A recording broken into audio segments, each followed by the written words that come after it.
I've got to explain, I've got to make you understand. It's not what it looks like. We'd all hoped so much, too much probably, but we really thought that Jesus might be the one who could set our people free, break the bondage from Rome, renew our people's confidence, help us see again that we are God's people, chosen, and that we could again become a mighty nation. And to begin with, it was all so good. I really believed that Jesus might just be God's Messiah. He spoke with authority. He knew the scriptures. He was the first person I'd ever met with who hungered for the kingdom of God like I do. Not like the religious leaders, with their diplomacy, their tact, their compromise.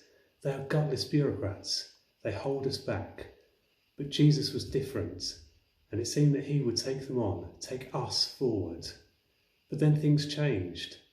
He seemed to speak as if he was more than an anointed one, even as if he was God himself, as if he had some sort of special purpose from God. And in a way, I believed he did, but not this way. He spoke in riddles about seeds dying in the ground, and then, to some of us quite plainly, about his own death.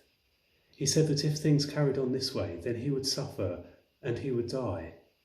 And I remonstrated with him. What good is dying, I said. What help is suffering? Isn't there enough suffering in the world? Enough misery? What we need is action. We need someone who can inspire the people, lead them. We don't want someone to die for them, however good he may or may not be. But Jesus was adamant, unbendable. He spoke about love, about loving to the end. But this seemed to me like rolling over. Suffering, dying, loving, even when your face is shoved in the dirt, how does that bring peace? It just strengthens the arms of your enemies. It looks like weakness. That's what I told him.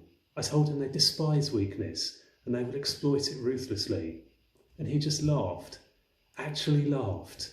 I want you to be meek, not weak, he would say to me. He just didn't get it. Every day as we turned towards Jerusalem, I felt further away from him. I couldn't understand the way he was going. Here's someone else. He's saying all that suffering and dying stuff again. For me, it's the last straw. Does he want to be killed? Would he go on loving even if they arrested him, when they nailed him to one of their crosses? I think not. If I'm honest, I think he suspects something. But I won't be betraying anything. I'm faithful to all we believed in. He was the one who has changed. We had left everything to follow him, and now it seems like he doesn't care, like he's letting things slip from his control on purpose. Suddenly, where he had been so active, so determined, he's passive, just letting it happen around him, and I can't stand it anymore.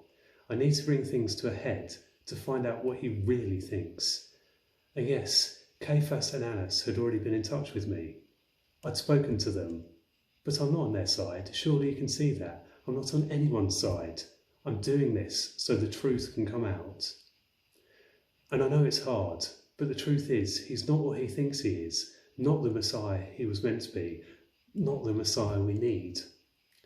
Because you don't change the world by loving your enemies. You don't change the world by turning the other cheek. You don't change the world by loving people. Suddenly, he has become very small to me, an imposter. So I'll just tell them where they can find him. I bet there will be people who will blame me for this, wanting their pound of flesh, someone to bear the weight of it. But this is his doing. It is where loving leads. And it can't change anything, can it? And yes, I'll take this money and use it for the cause. Someone who will take some action, make a change, just small change.